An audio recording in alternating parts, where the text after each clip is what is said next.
Cuando hablamos de sistemas biométricos, siempre debemos hablar de los diferentes procesos que se requieren cuando tratamos con las lectoras.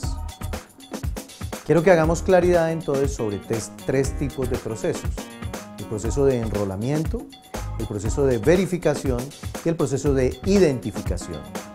Quizás de esas diferencias depende el costo de algunas de las lectoras que vamos a poder utilizar en nuestros proyectos. Veámoslo en la siguiente gráfica. En la parte superior vemos el proceso de enrolamiento. Este proceso de enrolamiento tiene que ver simplemente con cuando el dedo, por ejemplo, si es una lectora de huella digital, se va a grabar en el sistema. Entonces hay una lectora que toma la huella y la lleva directamente a una base de datos. Y la base de datos la almacena de diferentes formas. Puede ser la parte gráfica de la huella, o puede ser lo que llamamos un template, o algunos elementos específicos de la huella digital. Esto sucede para equipos que pueden ser de identificación o de verificación. ¿Qué significa un elemento o una lectora que trabaje bajo un sistema de control de acceso de verificación? Significa que yo debo colocar la huella, pero además debo colocar algún otro dato para ubicar en dónde está mi huella. Por lo tanto, ese otro dato casi siempre es una clave alfanumérica o numérica, o a veces una lectora de proximidad con la cual yo tengo un número asignado, y con ese número asignado, o sea la clave que mencionamos, voy a la base de datos, tomo la huella digital asociada a ese número y la traigo hasta mi lectora.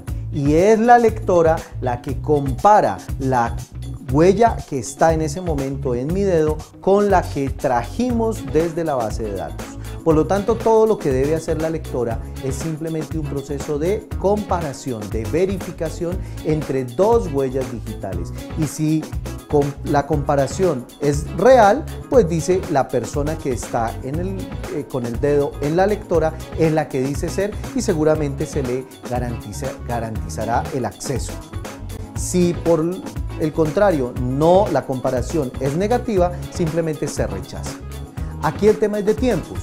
Se demora muy poco tiempo en ir y buscar una huella digital y compararla uno a uno.